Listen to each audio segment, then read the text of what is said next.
ஹாய்ப்பா, எல்லாம் எப்படி இருக்கீங்க? இன்னைக்கு நம்ம செரின் வீட்டு சாப்பாடுல சிம்பிளான ஒரு வெஜ் லஞ்ச் மெனு தான் பண்ண போறோம். பாவக்காய் குழம்பு, அதுக்கப்புறமா ஒரு கீரையில கூட்டு ஒன்று பண்ண போறோம். ரொம்பவே சூப்பரா இருக்கக்கூடிய ஒரு ரெசிபி. இன்னைக்கு நான் வந்து 2 பாவக்காய் எடுத்திருக்கேன். அதை வந்து ரவுண்டா வெட்டி எடுத்திருக்கேன். நீங்க வந்து உங்களுக்கு தேவையான அளவுக்கு ஒரு பாவக்காய் இல்லைன்னா 2 பாவக்காய் இந்த மாதிரி உங்களுக்கு தேவைக்கேற்ப நீங்க யூஸ் பண்ணிக்கோங்க. இப்போ நம்ம வந்து பாவக்காய் வறுத்தரலாம். கடாய் வச்சு எண்ணெய் ஊற்றிக்கலாம்.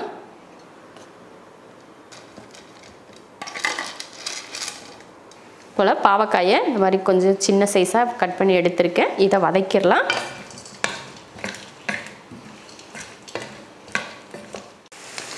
பாவக்காய் பார்த்திங்கன்னா இந்த மாதிரி நல்ல சுருங்குற அளவுக்கு வதக்கிக்கணும். அந்த கலரே தெரியக்கூடாது. இந்த அளவுக்கு நம்ம வதக்கிக்கிட்டால் தான் அந்த பாவக்காயோட கசப்பு இருக்காது. இப்போ இதை ஒரு பிளேட்டில் எடுத்து மாற்றிக்கலாம். பாவக்காயை வறுத்து ஒரு தட்டுக்கு மாற்றிட்டோம். அடுத்ததான் நம்ம வந்து தேங்காய் வறுத்துக்கலாம். அதே எண்ணெயில் ஒரு 20 போல் சின்ன வெங்காயம், அடுத்து ஒரு 1/4 மூடி தேங்காயை துருவி எடுத்துருக்கேன். அதையும் சேர்த்துடலாம். இது ரெண்டையும் நல்ல பொன்னிறமாக வறுத்து எடுத்துக்கலாம்.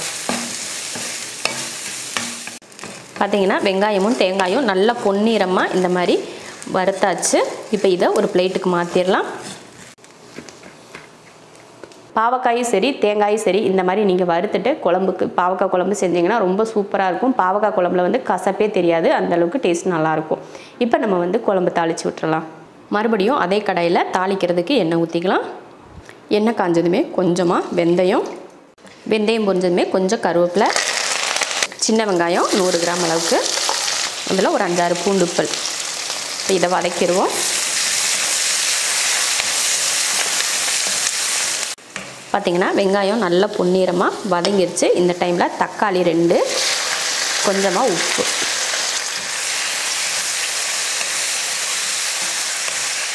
தக்காளி நல்லா வதங்கிருச்சு. இதில் நம்ம வதக்கி வச்சுருந்த பாவக்காயை சேர்த்துடலாம். பாவக்காயை சேர்த்ததுக்கப்புறமா நல்லா அதையும் சேர்த்து இது ஒரு 2 நிமிஷத்துக்கு வதக்கிடலாம். தக்காளி கூட சேர்த்து பாவக்காயவும் நல்லா வதக்கியாச்சு.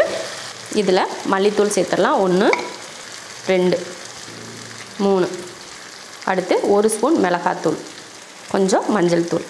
இதையும் நல்லா வதக்கிடுவோம்.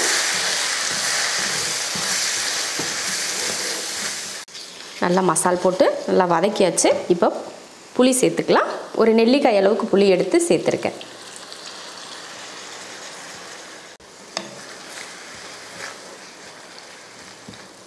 அடுத்து குழம்புக்கு தேவையான அளவுக்கு தண்ணி சேர்த்துருவோம்.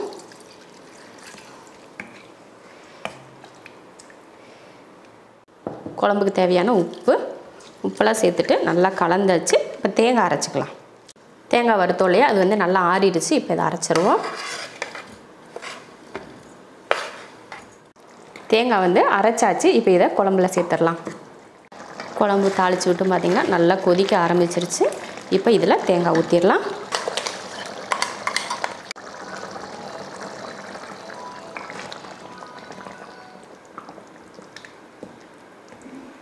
தேங்காயெல்லாம் ஊற்றியாச்சு. குழம்புக்கு தேவையான உப்பெல்லாம் சரி பார்த்துட்டு மூடி வச்சிடலாம். ஒரு 10 நிமிஷத்துக்கு வேகட்டும். குழம்பு வந்து தாளித்து விட்டாச்சு. நமக்கு தேவையான அளவுக்கு தண்ணியும் ஊற்றியாச்சு. இதே மெத்தடில் கண்டிப்பாக நீங்கள் பாவக்காய் குழம்பு செஞ்சிங்கன்னா கசப்பே தெரியாது, எல்லாருமே விரும்பி சாப்பிடுவாங்க. இப்போ குழம்பு வந்து ஒரு 10 நிமிஷத்துக்கு நல்லா கொதித்து வேகட்டும். அதுக்குள்ளேயே நம்ம ஒரு அடுப்பில் சாதம் வச்சு விட்றலாம். இந்த படியில் 1.5 படி அரிசி 1/2 மணி நேரமாக ஊற வச்சு எடுத்திருக்கேன். இதில் தண்ணி சேர்த்துக்கலாம். 1, 2, 3, தேவையான உப்பு. இப்போ குக்கர் மூடி போட்டுடலாம். அடுப்பில் வச்சு 3 விசில் விட்டு இறக்கிக்கலாம். சாதம் வந்து ஒரு அடுப்பில் வச்சு விட்டாச்சு. அடுத்ததாக வந்து நம்ம கூட்டு செய்ய போகிறோம் இல்லையா, அந்த கூட்டுக்கு பருப்பு வேக வச்சுக்கலாம். கடலைப்பருப்பு ஒரு 50 கிராம் அளவுக்கு சேர்த்துக்கிறேன். பாசிப்பருப்பு 50 கிராம். இப்போ இதை கழுவிட்டு வேக வச்சுக்கலாம். பருப்பு வந்து வேக வச்சாச்சு, அது வெந்துட்டு இருக்கட்டும். இப்போ நம்ம வந்து குழம்பு வேக வச்சு பார்த்திங்கன்னா 10 நிமிஷம் கிட்ட ஆயிடுச்சு. எடுத்து பார்க்கலாம். குழம்பு பார்த்திங்கன்னா நல்லா வெந்து நல்லா வற்றி வந்துருச்சு. குழம்பும் நல்லா பக்குவத்துக்கு வந்துருச்சு பாருங்கள். இதுக்கு மேலே நம்ம எதுவும் சேர்க்க போகிறது கிடையாது. நம்ம கம்மியான மசாலா போட்டு தான் இந்த குழம்பு பண்ணியிருக்கோம். அதனால் இப்போ இறக்கி வச்சிடலாம். மேலே லைட்டாக எண்ணெய் பிரிஞ்சு வரதுக்காக தான் கொஞ்சம் நேரம் சிம்மில் வச்சுருந்தேன். அதுவும் நல்லா எண்ணெய் பிரிஞ்சு வர ஆரம்பிச்சிருச்சு. இப்போ அடுப்பு ஆஃப் பண்ணிவிட்டு இறக்கிடலாம்.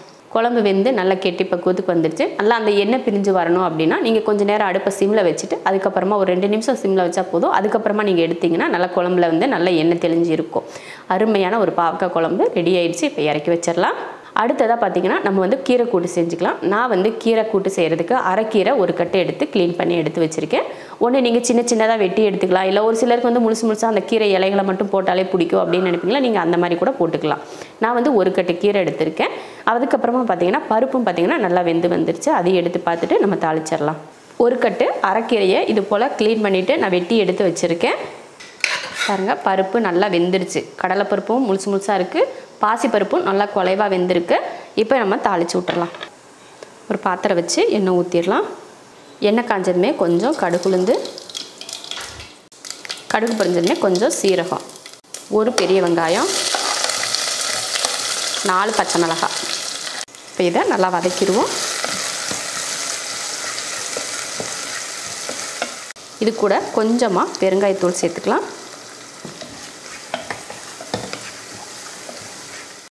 அடுத்து ஒரு தக்காளி, ஒரு 1/2 ஸ்பூன் மல்லித்தூள், ஒரு 1/4 ஸ்பூன் மிளகாத்தூள், கொஞ்சமாக மஞ்சள் தூள். இந்த மாதிரி கலந்து விட்டதுக்கு அப்புறமா நம்ம கீரை க்ளீன் பண்ணி வச்சுருக்கோம் இல்லையா, அதை இதில் சேர்த்துடலாம். அடுப்பை சிம்மில் வச்சுக்கோங்க.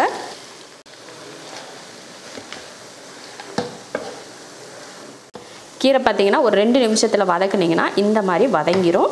இந்த டைமில் பார்த்தீங்கன்னா நம்ம வேக வச்சுருக்கோம் இல்லையா பாசிப்பருப்பு, கடலைப்பருப்பு, அதையே இதில் சேர்த்துடலாம். இப்போது தேவையான அளவுக்கு உப்பு சேர்த்துடலாம். உப்பு சேர்த்துட்டு கலந்துருவோம். கீரை வந்து எப்பயுமே சட்டுன்னு வெந்துடும் இல்லையா, அதனால் ரொம்ப நேரம்லாம் வேக வைக்க தேவையில்லை.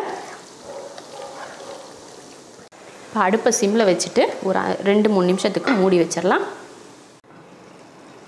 நான் வந்து ஒரு 3 நிமிஷத்துக்கிட்ட அடுப்பை வந்து சிம்மில் வச்சுருந்தேன். பார்த்திங்கன்னா நல்லா குலைவாக கீரையும் வெந்துருச்சு. நம்ம ஊற்றின பருப்பு எல்லாம் ஒன்று சேர்ந்து வந்துருச்சு. பார்த்திங்களா, லைட்டாக அந்த கீரையில் இருக்க தண்ணியும் பருப்பில் இருக்க தண்ணியும் இந்த மாதிரி இருக்க தான் செய்யும். ஆறுச்சுன்னா சரியாயிரும். இப்போ வந்து கீரை கூட்டு ரெடி ஆயிடுச்சு. அடுப்பை ஆஃப் பண்ணிடலாம். இப்போ வந்து நம்ம கீரை கூட்டு செஞ்சு இறக்கியாச்சு. சாதமும் ரெடி ஆயிடுச்சு. அதே போல் பாவக்காய் குழம்பும் ரெடியாக இருக்குது. இப்போ வந்து நம்ம பரிமாறிக்கலாம். பாவக்காய் குழம்பு, கீரை கூட்டு, சாதம், அருமையான ஒரு லஞ்ச் மெனு செஞ்சாச்சு. இதே போல் ஒரு லஞ்ச் மெனு நீங்களும் செஞ்சு பாருங்கள். நம்ம வீட்டில் என்னதான் இருந்தாலும் பாவக்காய் குழம்பு அப்படின்னாலே யாருமே சாப்பிட்றதுக்கு விரும்ப மாட்டாங்க. ஆனால் இந்த மாதிரி பாவக்காய் குழம்பு வச்சு நீங்கள் சாப்பிட்டு பாருங்கள், கண்டிப்பாக எல்லோரும் விரும்பி சாப்பிடுவாங்க. அதே போல் ஒரு சிலர் என்ன தான் பாவக்காய் குழம்புல கசப்பே இல்லைனாலும் சாப்பிட மாட்டாங்களே, அந்த மாதிரி இருக்கிறவங்களுக்கு இன்றைக்கி கீரை கூட்டு செஞ்சுருக்கேன் பார்த்தீங்களா, அந்த கீரை கூட்டை சாதத்தில் செஞ்சு சாப்பிட்டுக்கலாம். அதுக்காக தான் நான் கீரை கூட்டு பாவக்காய் குழம்பு இந்த மாதிரி செஞ்சுருக்கேன். எக்ஸ்ட்ரா தேவைன்னா நீங்கள் ரசம் கூட கொஞ்சம் வச்சுக்கலாம். நம்ம சேனலில் பார்த்தீங்கன்னா நிறைய விதம் ரசம் போட்டிருக்கோம். அதில் ஏதோ ஒரு ரசம் நீங்கள் செஞ்சு பார்த்துட்டு செஞ்சுக்கோங்க. இதே போல் நீங்களும் லஞ்ச் மெனு செஞ்சு பார்த்துட்டு எப்படி இருக்குன்னு சொல்லிட்டு கமெண்ட்டில் சொல்லுங்கள்.